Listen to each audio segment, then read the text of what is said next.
Kama mtu ana uwezo wa kuchinja, anafaa achinje, ndio malengo ya Eid al-Adha. Kama mtu hana uwezo, basi afaa apewe. Hivyo ni kulingana na sheria. Katika sheria kama hii, sisi kama Waislamu tutaendelea nayo mpaka kiamu saa, mpaka kiamu kusimama. Wewe ni mila ya kuendelea, ni mila ya utiifu, ni mila ya utiifu ya watu kuweza kuendelea na kudumu katika ibada kama hii.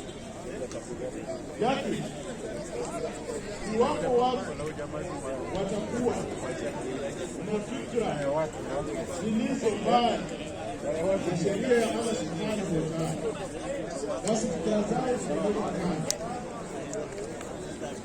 Kwa mfano, leo watu wamejumuika katika nchi, katika viwanja mbalimbali, sana watu kwa uwezo wa Allah subhanahu wa ta'ala waliweza kufunga Arafa.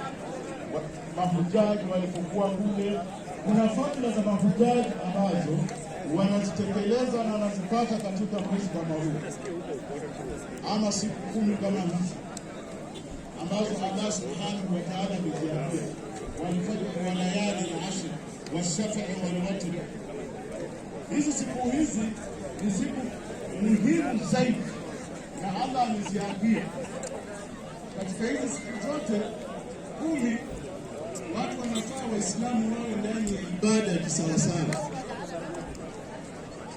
Hata kama ni kwa uchache ambao utafanya, hata kama utafunga, wengine hufunga mashaallah, wengine husoma Qur'ani, kuna wengine wanasoma Qur'ani kwa 10 zote wakamaliza mashaallah.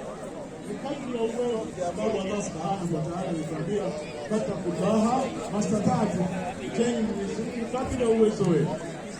Kwa hivyo katika hizi siku 10 kilele chake ni leo, ni kuchinja.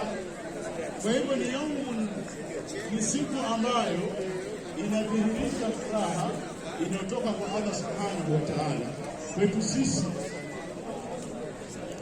Allah subhanahu wa ta'ala anatujalia iwe ni furaha, kisha furaha hii iwe inaingia katika kila nyumba.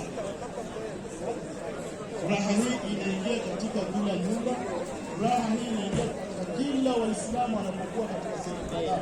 Maana kila wakati ni kutunza Allah subhanahu wa ta'ala. Allahu akbar kabira, walhamdulillahi kathira, wa subhanallahi bukratan wa asila. Unamtukuza Allah subhanahu wa ta'ala. Na hii ni miongoni mwa sha'airullah, miongoni mwa mambo ambayo subhanahu wa ta'ala ametupambia sisi Waislamu tujipambe nayo. Lakini kwa watu ambao hawaelewi, mtu atasema kwa nini watu wachinje wanyama? Wanadhulumu wanyama? La, mnyama ameletwa duniani ili aliwe. Mnyama kaletwa duniani ili aweze kuliwa. In fact, ukienda katika sheria ya Uislamu, sisi nchi zetu mara nyingi zinakwenda kinyume na dini, kwa sababu sisi katika sheria tunaruhusiwa kuwinda wanyama, lakini leo katika nchi huwezi kuruhusiwa kuwinda wanyama. Watakaa